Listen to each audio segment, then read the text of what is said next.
चलें जी, काफ़ी स्टूडेंट्स ने हमें जॉइन कर लिया तो हम अपना लेक्चर स्टार्ट करते हैं।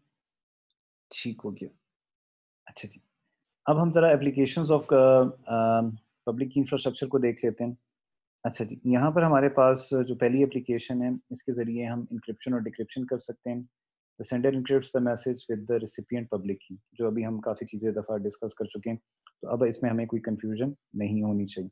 सेकंड है डिजिटल सिग्नेचर, इसकी भी मैंने बात की थी। इसका मतलब ये होता है, जैसे मैंने आपको एक एग्जांपल दी थी, डिजिटल सिग्नेचर ये होते हैं। एक तो सिग्नेचर हम अपनी फिजिकल अपनी डेली लाइफ में करते हैं, व्हिच मेक श्योर्स और व्हिच अश्योर्स कि जो इस शख्स के सिग्नेचर हैं ये वही शख्स है। जैसे इसकी बेहतरीन एग्जांपल आपके जो चेक्स होते हैं उस पे आपके सिग्नेचर होते हैं। जो बैंकर्स होते हैं आपके चेक को वेरीफाई ही करते हैं कि ये आप वाक़ई फरहान हैं, आप वाक़ई फातिमा हैं, आप वाक़ई रिज़वी हैं। उनके ज़रिए आप जो सिग्नेचर होते हैं उनके ज़रिए आप करते हैं। ठीक हो गया जी? तो हमारे पास over the internet, over the communication, या हम जब ये फाइल्स की ट्रांसमिशन करते हैं, या हम किसी से कम्युनिकेट करते हैं ओवर द इंटरनेट, तो how we can be sure that who is that person जिससे हम कम्युनिकेट कर रहे हैं। तो वहाँ पर हमारे पास डिजिटल सिग्नेचर्स आते हैं। डिजिटल सिग्नेचर में ये होता है कि जो मैसेज होता है वो डिजिटली साइंड होता है। डिजिटली साइन होने का मतलब ये है कि आपको कैसे पता चलेगा कि ये शख्स वाक़ई वो शख्स है जिससे आप बात करना चाह रहे हैं। तो इन दैट केस आप ये जो आपके पास पब्लिक इंफ्रास्ट्रक्चर का ऑथेंटिकेशन मैकेनिज्म है, आप ये यूज़ करते हैं, एक बात। दूसरी बात, digital signature does not always means कि ये जी it has to be a person. मैं आपको एक बड़ी एग्ज़ाम्पल बड़ी कॉमन एग्ज़ाम्पल देता हूँ और आपको इंटरेस्टिंग भी लगेगी। ये आपके पास क्या है, देखिए जब आप अपनी विंडोज़ इंस्टॉल करते हैं, ठीक है? विंडोज़ इंस्टॉल करते हैं और आपकी जो विंडोज़ होती है वो पायरेटेड वर्ज़न होता है। तो जैसे ही आप फर्स्ट टाइम इंटरनेट से कनेक्ट होते हैं, तो वहाँ पर आपके पास क्या आ जाता है, वहाँ पर लिखा हुआ आ जाता है this Windows not genuine, please use the genuine की, और वो एक मैसेज आपके डेस्कटॉप पे लिखा हुआ आता होता है। बेसिकली जो आपकी विंडोज़ हैं, वो अपने विंडोज़ के सर्वर पर, जो आपका मेन सर्वर है, उसे वो डिजिटल सिग्नेचर प्रोवाइड नहीं कर सकीं, उसे वो ऑथेंटिकेशन प्रोवाइड नहीं कर सकीं, जो उसकी लाइसेंस में होती है। तो वहाँ पर वो उसके सर्वर ने बता दिया कि आपके पास जो ये है ना, ये जेन्युइन विंडोज़ नहीं है।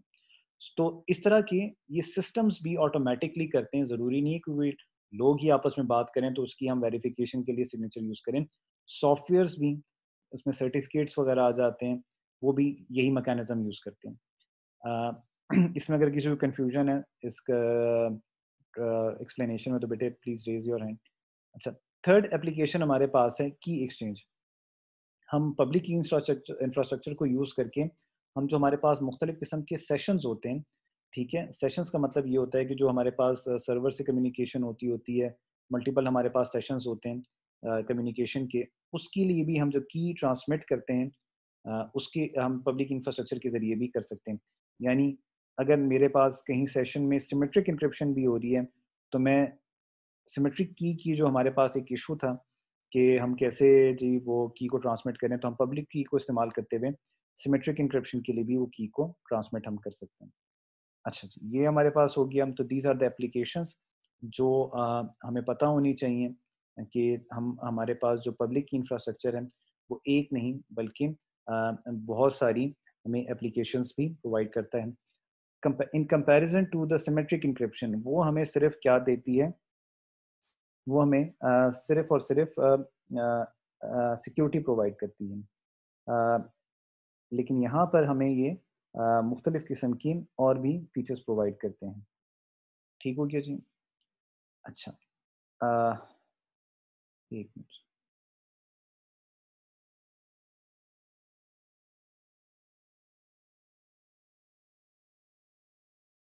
ओके। यहाँ पर हमारे पास एक कंपैरिज़न दिया हुआ है एप्लीकेशंस ऑफ पब्लिक इंफ्रास्ट्रक्चर, जिसमें हमारे पास एन्क्रिप्शन डिक्रिप्शन है, डिजिटल सिग्नेचर्स हैं, और हमारे पास क्या है, की एक्सचेंज है। आरएसए एल्गोरिदम हमारे पास तीनों के लिए इस्तेमाल होता है। हमारे पास रिवेट शैमर जो हमारे पास एल्गोरिदम है, वो आपके पास एन्क्रिप्शन और डिक्रिप्शन यानी सिक्योरिटी के लिए भी इस्तेमाल होता है। वो हमारे पास डिजिटल सिग्नेचर्स के लिए भी इस्तेमाल होता है, और वो की एक्सचेंज के लिए भी हमारे पास इस्तेमाल होता है। ठीक हो गया। फिर हमारे पास नेक्स्ट आता है एलिप्टिक कर्व आता है। एलिप्टिक कर्व एल्गोरिदम जो है, ये भी एक पब्लिक की इंफ्रास्ट्रक्चर एल्गोरिदम है। ये आपके पास इस्तेमाल होता है फॉर व्हाट ये भी तीनों के लिए इस्तेमाल होता है, ठीक है। इंक्रिप्शन डिक्रिप्शन के लिए भी इस्तेमाल होता है, और फिर आपके पास डिजिटल सिग्नेचर और उसके लिए भी आता है। डेफी हेलमैन ये इंक्रिप्शन डिक्रिप्शन के लिए इस्तेमाल नहीं होता, ये सिर्फ की एक्सचेंज के लिए इस्तेमाल होता है, ना ही ये डिजिटल सिग्नेचर के लिए इस्तेमाल होता है। आपके पास जो है डिजिटल सिग्नेचर स्टैंडर्ड है, DSS means digital signature standard. ये जो आपके पास स्टैंडर्ड है, ये आपके पास मोस्टली इस्तेमाल होता है डिजिटल सिग्नेचर के लिए, बाकी ये आपके पास इस्तेमाल नहीं होता। ठीक हो गया जी। तो ये कंपैरिजन दिया हुआ है मुख्तलिफ एल्गोरिदम्स का जो पब्लिक की इंफ्रास्ट्रक्चर में इस्तेमाल होते हैं, जिनकी मदद से हम क्या कर सकते हैं, इंक्रिप्शन और डिक्रिप्शन का हम क्रॉस कर सकते हैं। ठीक हो गया जी। अच्छा, यहाँ तक जी कोई क्वेश्चन या कोई चीज़ समझ ना आई हो किसी एप्लीकेशन एरिया में, या कोई और प्रॉब्लम? नो सर, क्लियर है। थैंक यू बेटे, बस हम फिर आगे प्रोसीड करते हैं। अच्छा, रिक्वायरमेंट फॉर पब्लिक की क्रिप्टोग्राफी। अच्छा, रिक्वायरमेंट हमने अब देखनी है कि इसकी क्या क्या रिक्वायरमेंट है। सबसे पहले हमारे पास आता है इट इज़ कंप्यूटेशनली ईजी। अच्छा, यहाँ पर लिखा हुआ है फिगर 9.4 और 9.4 डिपेंड ऑन द, हमारे पास क्या है, हमारे पास क्रिप्टोग्राफिक एल्गोरिदम है, वो टू रिलेटेड कीज पर हैं, एक डेफी हेलमैन और हमारे पास RSA पर होगा। It is computationally easy for party B to generate public key, ठीक है। अपनी पब्लिक की भी बना सकता है, अपनी प्राइवेट की भी बना सकता है, तो ये एक ईजी प्रोसेस, आगे जाके हम देखेंगे कैसे होता है। It is computationally easy for a sender A knowing the public key and the message to be encrypted M to generate across, ये भी हमारे पास ईजी है, ये आगे डिफाइन हुए हैं। मैं खैर अभी हम चलते हैं। It is computationally easy for receiver B to decrypt, बड़ी आसानी से decrypt. It is computationally infeasible for an adversary. Adversary जो होता है वो हैकर होगा, कि वो सिर्फ पब्लिक की को ही अगर उसके पास मौजूद है, तो वो पब्लिक की से डिटरमिन नहीं कर सकता कि इस शख्स की प्राइवेट की क्या होगी। Again, it is computationally infeasible for the adversary to know the public key and ciphertext को determine कर सके, original message को decipher कर सके, नहीं हो सकता। The two keys can be applied in each other either way, ठीक है, वो हमें समझ आ गई, यही हो सकता है। Now we are about to discuss RSA algorithm, ठीक हो गया जी। अच्छा, RSA scheme is a block cipher in which the plain text and ciphertext are the integer between 0 to n minus 1 for some n. मतलब हमारे पास ये blocks बन जाते हैं, ठीक है। A typical size of n is 1024. हमारे पास 0 से लेकर मतलब n तक हमारे पास ये बिट्स का साइज बन जाता है, और डेसिमल में हमारे पास इतने डिजिट्स बन सकते हैं। ठीक हो गया, तो ये 1024 और मल्टीपल ऑफ 1024 की हम बात करेंगे। ठीक हो गया, तो ये आपके पास ब्लॉक साइज आ जाता है। Description of algorithm, RSA make use of expression with exponential. इनकी इंक्रिप्शन करना इंतहाई आसान होती है, ठीक है। अब कैसे इंक्रिप्शन करना आसान होती है मैं आपको बताता हूँ। Plain text is encrypted in blocks with each block having a binary value less than some number n, ठीक है। वो हमारे पास जो n है यहाँ पर पहले आपको बता दिया, वो n कोई सा भी नंबर हो सकता है, उसके बराबर या उससे लेस हो सकती है। That is the block must be less than और equal to the log of 2। हमारे पास, क्योंकि यहाँ पर हम नंबर थ्योरी यूज करेंगे, तो नंबर थ्योरी के मुताबिक हमारे पास log ऑफ बेस 2 n से +1 से ये छोटा होना चाहिए। तो ये फॉर्मूला अभी हम देखते हैं। अगर मेरे पास मैसेज है m, और मेरे पास वो नंबर जो है जिसको मैंने सेलेक्ट किया है यहाँ पर, वो है n, और ये मेरे पास लेट्स से पब्लिक या प्राइवेट की है। अगर मैं उसकी पावर ले लूँ, यानी मैं इस तरह कह रहा हूँ m, मेरे पास मैसेज है, इसकी मैंने पावर ले ली e, और ये लेने के बाद मैं इसका मॉड ऑफ n निकाल दूं, तो बेटे इससे जो मेरे पास आंसर आएगा वो मेरा क्या हो जाएगा, साइफर टेक्स्ट हो जाएगा। ठीक हो गया। मेरे पास यहाँ पर दो कीज हैं, एक की है e, दूसरी की है मेरे पास t। एक कीज तो मैंने इंक्रिप्शन कर ली। अब जब मैं डिक्रिप्शन करूंगा तो अगेन वो मेथड इंतहाई आसान है। तो ये है कि मैं मैसेज को लूंगा, मैसेज तो मैंने अभी डिक्रिप्ट करना है, मेरे पास अब साइफर टेक्स्ट आ गया। जो दूसरी की है d, ठीक है, इसको मैं लूंगा, और जो मेरे पास साइफर टेक्स्ट होगा उसकी पावर लेके मॉड ऑफ n निकाल दूंगा। तो बेटे इसके पास जो मेरे पास आंसर आएगा वो मेरे पास क्या आ जाएगा, मेरे पास मैसेज आ जाएगा। तो यहाँ पर हमने ये किया कि हमारे पास यहाँ पर इंतहाई आसान तरीके से हम इंक्रिप्शन और डिक्रिप्शन कर सकते हैं। यहाँ पर हमारे पास DES क्या है, डेटा इंक्रिप्शन स्टैंडर्ड DES की तरह या हमारे पास एडवांस इंक्रिप्शन स्टैंडर्ड AES की तरह कोई लेंथी प्रोसीजर्स नहीं है, lengthy step by step steps नहीं है जिनके जरिए हम क्या कर सकें, हम ये कर सकें। ठीक हो गया जी। तो ये चीज़ बड़ी सिंपल है। RS एल्गोरिदम बहुत एक सिंपल एल्गोरिदम है और इंतहाई स्ट्रॉन्ग एल्गोरिदम है। अब ये कैसे हम मेक श्योर करेंगे ये चीज़ों को करना, ये प्रोसेस को करना। तो बेटे यहाँ पर ये सारी डिस्क्रिप्शन गिवन है, हम वन बाय वन इसको देखते जाते हैं।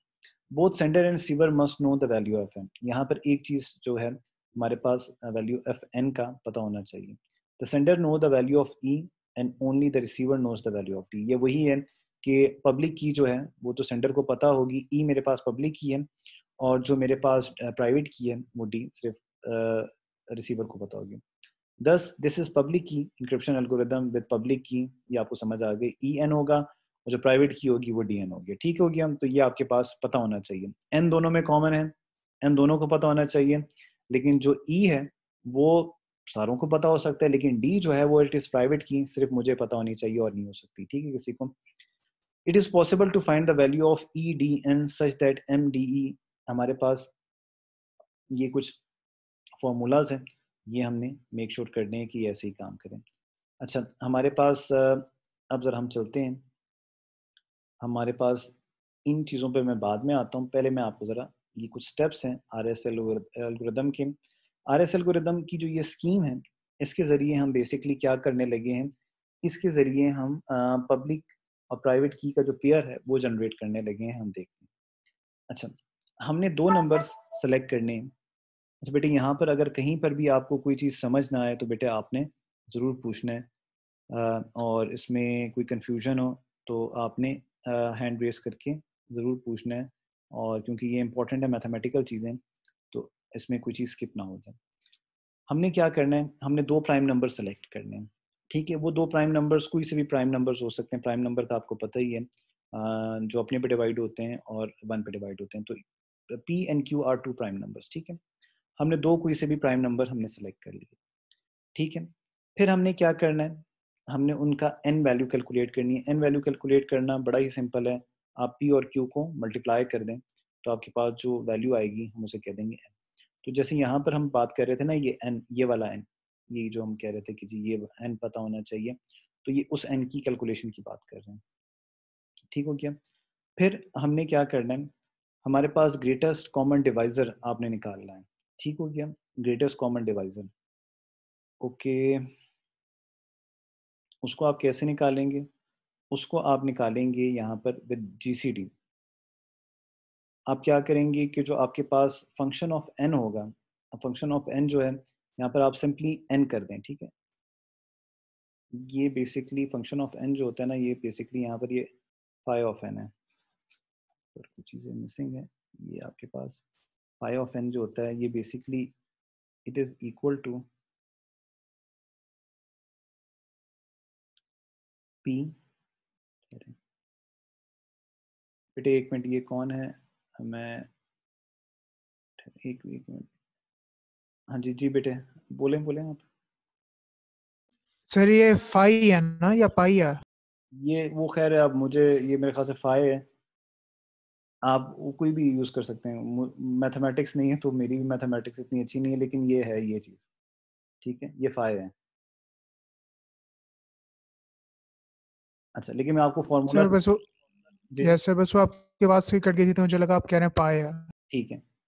तो बेटे ये आपके पास फॉर्मूला जो है ना, ये GCD, तो ये फाई ऑफ n और e जो है, e आपने एक पब्लिक की रैंडमली एक आपने पब्लिक की सेलेक्ट करनी है। ठीक है, उसका GCD निकालना है फाई ऑफ n के साथ, और फाई ऑफ n की वैल्यू क्या होती है, p माइनस क्यू, जो आपने ये दो प्राइम नंबर्स फाइंड आउट किए, सेलेक्ट किए।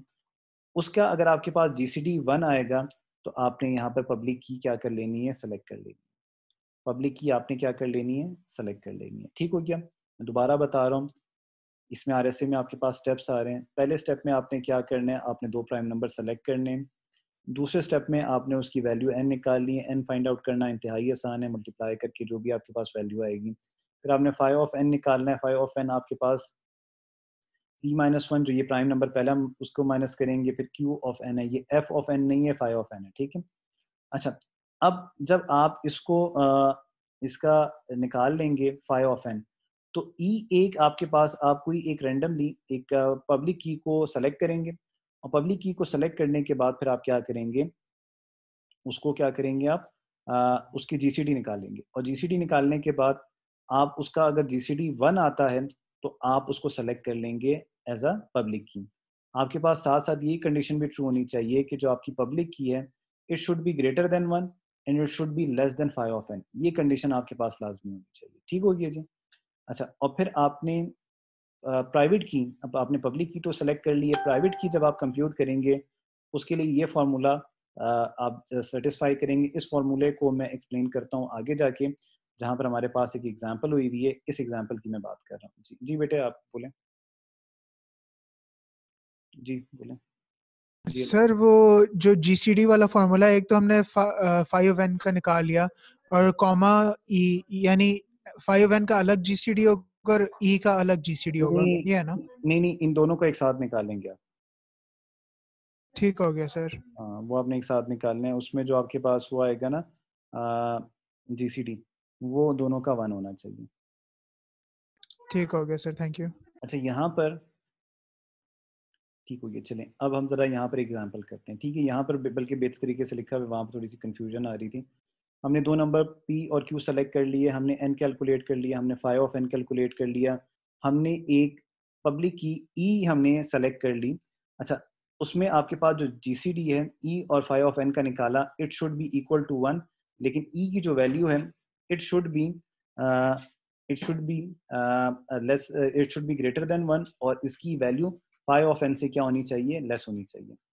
अच्छा, अब ये बात तो आपको समझ आ गई, यहाँ तक तो चीज़ें बड़ी सिंपल थी। अब आपने कैलकुलेट करना है डी। डी आपके पास क्या है, आपकी प्राइवेट की है। डी आपके पास क्या है, आपकी प्राइवेट की है। प्राइवेट की को कंप्यूट आप कैसे करेंगे, प्राइवेट की को कैलकुलेट करने का आपके पास ये स्ट्रेट अवे फॉर्मूला है कि आपके पास जो भी आपने पब्लिक की सेलेक्ट की होगी उसकी पावर 1, उसकी जो पावर होगी -1 लेंगे। -1 को आप इस तरह भी कर सकते हैं। ठीक हो गया,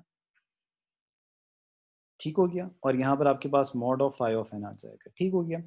अच्छा, इसको मैं यहाँ पर साइड पर ना लिख रहा हूँ, ये चीज़ ना आपके लिए मैं ज़रा आसान कर रहा हूँ क्योंकि ये आपसे कंप्यूटेशनली डायरेक्टली नहीं होगा। अच्छा, अब आपके पास कहाँ लिखूँ, यहाँ लिख लेते हैं, एक मिनट। अच्छा बेटे, यहाँ पर आपके पास आ जाएगा, यहाँ से लिखना शुरू करते हैं। आपके पास आ जाएगा ई, सॉरी डी, ये आप लोग नोट भी कर लें, अच्छा है क्योंकि ये आपके पास हैंडआउट्स में नहीं लिखा हुआ। ठीक है, डी आपके पास आ जाएगा ये अप्रोक्सीमेटली इक्वल टू ई, आपकी जो क्या है, आपकी पब्लिक की है, inverse this mod of phi of n. ठीक है, ये आपके पास आ गई। अच्छा, ये चीज़ आ गई। अब इसको आप इस तरह भी लिख सकते हैं कि डी इज इक्वल टू, मैं अब इक्वली लिख रहा हूँ। अच्छा, यहाँ पर आ जाएगा 1 over e mod of phi n. ठीक हो गया। ये मैं आपको इसलिए बता रहा हूँ क्योंकि आगे आपने कंप्यूट करना है, और आप इसको इस तरह भी लिख सकते हैं e into d is equal to 1 mod phi of n. ठीक है, ये एन है। अच्छा, तो ये चीज़ अब आप नोट डाउन कर लें, मैं थोड़ी सी मैं वेट कर रहा हूँ, आप नोट डाउन कर लें, फिर मैं हम आगे बात करते हैं।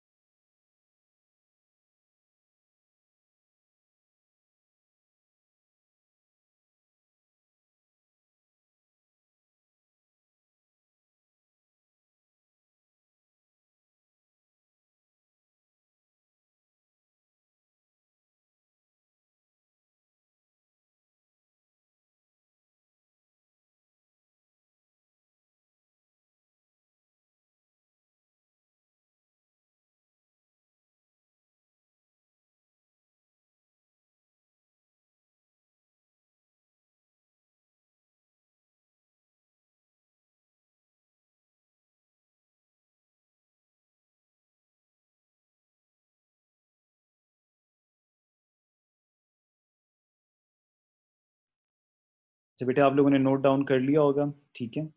अब इस कंप्यूटेशन को हमने आगे जाके इस्तेमाल करना है, तो ये लिख ही रहे, फिर हम आगे इसको देखेंगे। अच्छा, तो इसके ज़रिए हम डी को भी कैलकुलेट करेंगे, कैसे करेंगे अब हम ज़रा देखते हैं, ठीक है। जो फिर हमारे पास फाइनल रिजल्ट आएगा, यानी this thing and this thing can be equivalent इस फॉर्मूले से, ठीक है। तो हमारे पास जो ई और डी की वैल्यू होगी बेटे, फिर हमारे पास पब्लिक की और प्राइवेट की आ जाएगी। प्लेन टेक्स्ट और ये आपको निकालने का तरीका हम पहले डिस्कस कर चुके हैं, इसमें कोई कन्फ्यूजन नहीं होनी चाहिए। अब ये जो एग्जाम्पल है, ये इंपॉर्टेंट एग्जाम्पल है, इसको हम ज़रा देखते हैं। फॉर एग्जाम्पल, मैंने दो prime numbers, these are relatively prime numbers, ठीक है। 17 पे डिवाइड होता है, 11 11 पे डिवाइड होता है, तो ये प्राइम नंबर्स मैंने सेलेक्ट किया। यहाँ पर मैंने इन दोनों को जब मल्टीप्लाई किया तो मेरे पास ये n की वैल्यू आ गई। ये फंक्शन या फाई ऑफ n जो है हमारे पास कैलकुलेट करने से ये 160 आ गया। अच्छा, अब मैंने क्या किया, मैंने 160 और 7 में इनका जीसीडी निकाला। इनका जब मैंने जीसीडी निकाला तो मुझे पता चला, किधर गया हमारा जीसीडी, जीसीडी इन दोनों का जब निकाला तो मुझे पता चला कि इन दोनों में nothing is common except one. तो ग्रेटेस्ट कॉमन डिवाइजर इनमें क्या था, 1 था। तो दिस मीन्स के I can select 7 as my public key, because साथ साथ ये जीसीडी वाली कंडीशन भी फुलफिल कर रहा है और ये 1 से ग्रेटर भी है, और फाइव ऑफ एन जो मेरे पास 160 आ रहा है उससे भी ये लेस है, यानी मैं 7 को अपनी पब्लिक की सेलेक्ट कर सकता हूँ। अच्छा जी, ये चीज़ हमारे पास आ गई। ई वाली कहानी तो हमारी ख़त्म हो गई कि यस आई कैन सेलेक्ट ई। अब हमें डिटरमिन करना है डी को, के डी को मैं कैसे सेलेक्ट करूं। अच्छा, यहाँ पर ये जो लिखा हुआ है ना, डी इज इक्वल टू, इसको ज़रा आप करेक्ट कर लें, d is equal to 1 d into e is equal to 1 mod 160। ये वही चीज़ है जो मैंने अभी आपको, ये डी ई मतलब वो होता है, आपको पता नहीं, पहले भी लिखने तो कोई फ़र्क नहीं पड़ता, ठीक है। ये आपके पास आ गई। अब इसमें मेरे पास एक तो चीज़ होनी चाहिए कि डी की value it should be less then 160, क्योंकि हमारे पास जब हम मॉड निकालते हैं तो हम हर चीज़ को विद रिस्पेक्ट टू 160 करते हैं और हम कहते हैं कि ये ग्रेटर देन 160 ना हो। अच्छा, एक चीज़ ये समझ आ गई। अब हमारे पास डी की वैल्यू क्या आएगी, ये एक इंपॉर्टेंट क्वेश्चन है जिसको मैं अभी आपको सॉल्व करके बताता हूँ। बेटे यहाँ पर देखें, यहाँ पर इनने एक नंबर लिया 23। अच्छा, ये नंबर इनने क्यों लिया मैं बताता हूँ। क्योंकि जब मैं 23 को 7 से मल्टीप्लाई करता हूँ तो मेरे पास आंसर आता है 161।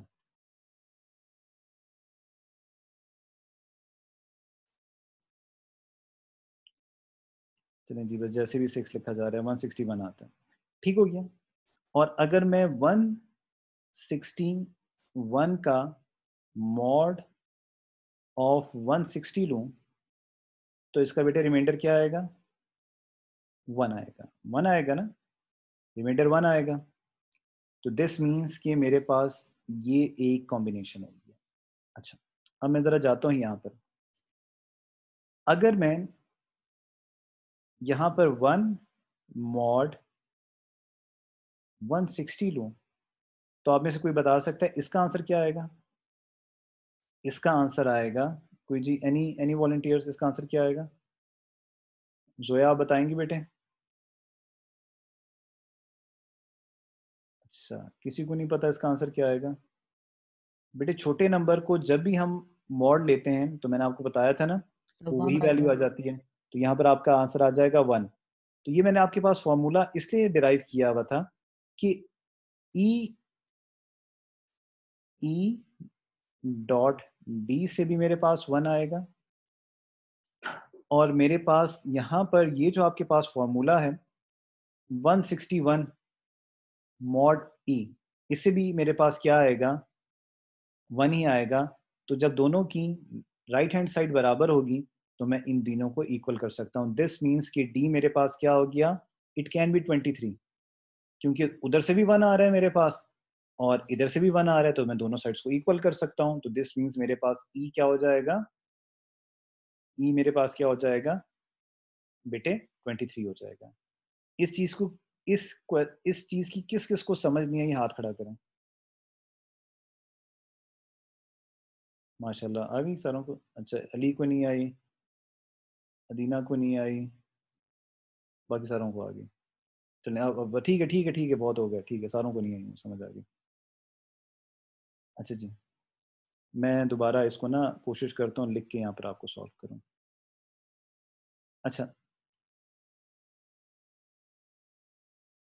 बेटे, फॉर एग्जांपल मैं आपसे एक क्वेश्चन करता हूँ कि 1 मॉड 5 क्या होगा? आपका आंसर होगा जी 1, क्योंकि अगर मेरे पास वैल्यू छोटी होगी तो मैं यहाँ पर क्या करूँगा, आपको याद है ना मैंने बताया था आपको कि 1 में मैं 5 ऐड कर दूँगा, ठीक है? तो मैं यहाँ पे मेरे पास क्या आ जाएगा, 6 मॉड 5 हो जाएगा, तो मेरे पास उसका आंसर 1 आ जाएगा। अब देखिए मैं इस चीज़ को आपने याद रखना है और मैं अभी देखिए मैं अभी आपको सॉल्व कर देता हूँ। मेरे पास E into d is equal to 1, ठीक हो गया? E इंटू डी,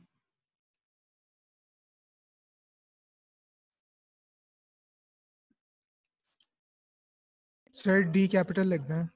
चलें हो गया बेटे, ये मेरे पास 1 आ गया। अच्छा, अब यहाँ पर हम ज़रा देखते हैं, वो हमने बेसिक फार्मूले से तो E इंटू डी 1 कर दिया। अब यहाँ पर हमारे पास एक कॉम्बिनेशन आ गई है कि हमारे पास आया हुआ है, ये आ गया। हमारे पास यहाँ पर भी डी, कैपिटल लिख लेते हैं, डी इंटू ई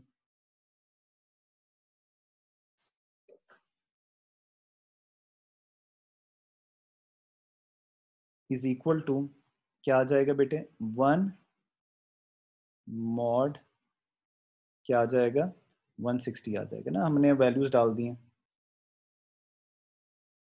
वैल्यूज डाल दी 160। अब डी तो हमने फाइंड आउट करना है।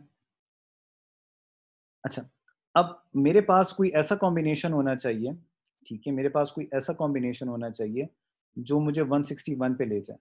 कैसे मैं ले जा सकता हूँ? ऐसे ले जा सकता हूँ कि मैं, मेरे पास ई जो है वो है 7, तो मैं इससे अगर 23 मल्टीप्लाई कर दूं तो मेरे पास आंसर आ जाएगा 161। और 161 का जब मैं मॉड लूंगा 160 के साथ, तब भी मेरे पास क्या आएगा, 1 आएगा। तो मेरे पास जब दोनों साइड्स बराबर हो जाएंगी 1 और 1 की, और मैं यहाँ पर ई और यहाँ पर डी लिख दूंगा, दूसरी साइड पे मैं लिख दूंगा 23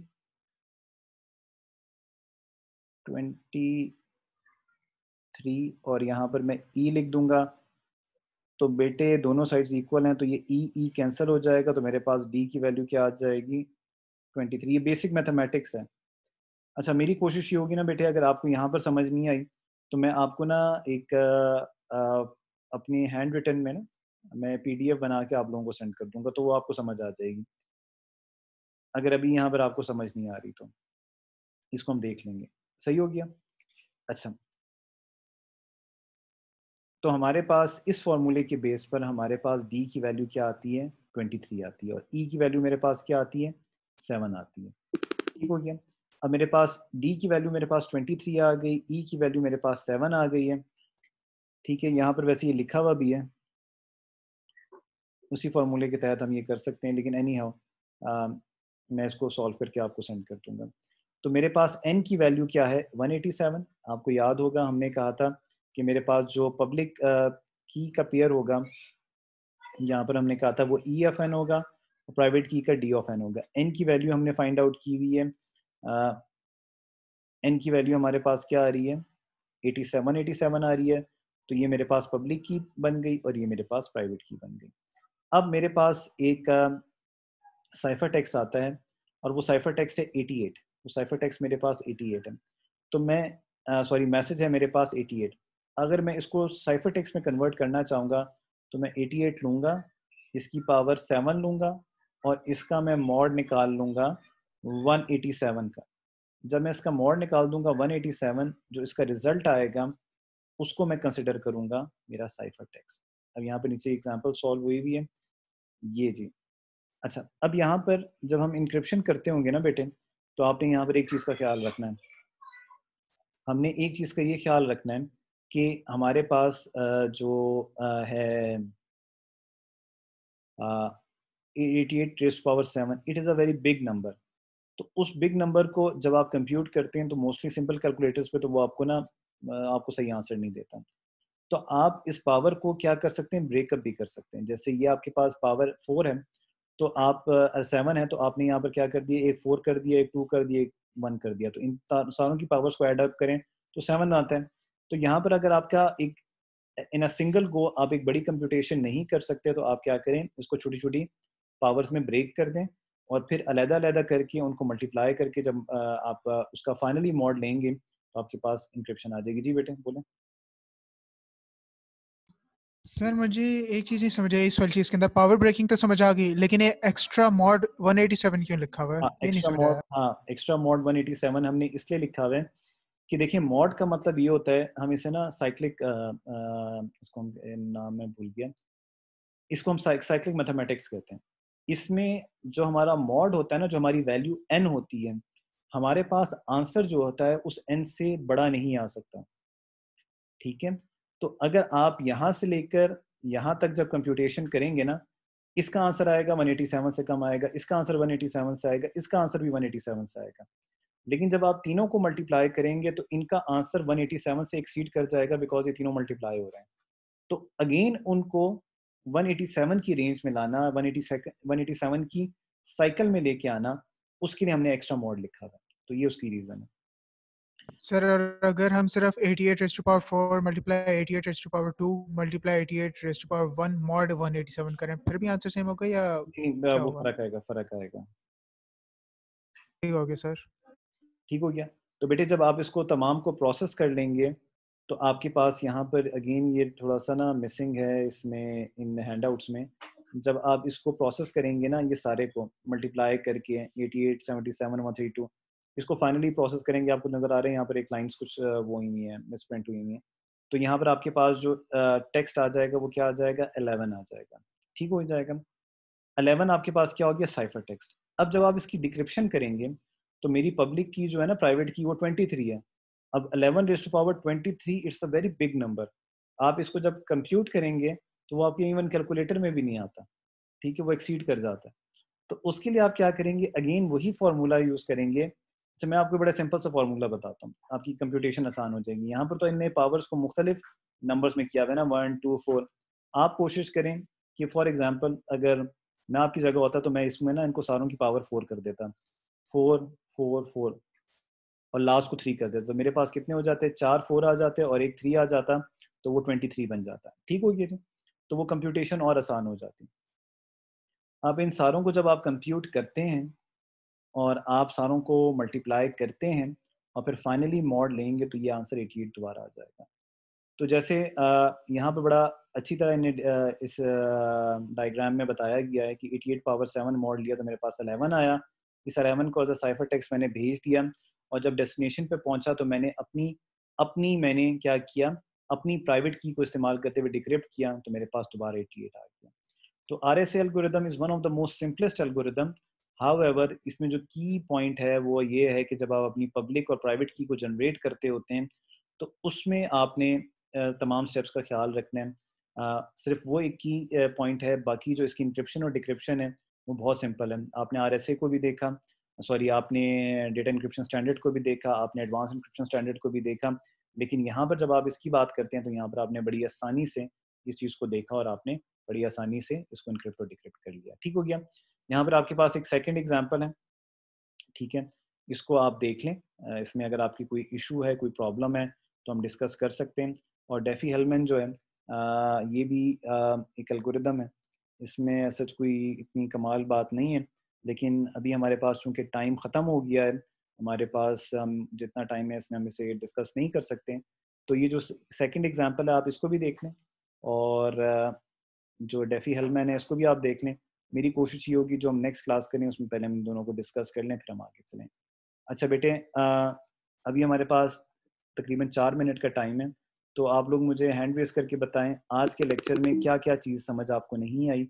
कोई भी एनी वन ऑफ यू बता दें कि क्या चीज़ समझ नहीं आई, कि हम इसे दोबारा रिपीट करना है क्योंकि जी, अली आप बताएँ उसके फिर अलावा सर बस वो जो आपने DE वाला फॉर्मूला था ना, जो आप कहते PDF में लिख के भेजेंगे, बस वो थोड़ा सा अभी भी थोड़ा कंफ्यूज कर, तो वो PDF में लास्ट में भेज दिएगा। जी मैं भेज दूंगा। और इसके अलावा बेटे और कोई चीज़ समझ ना आई हो, और अली के अलावा कोई और बताएं।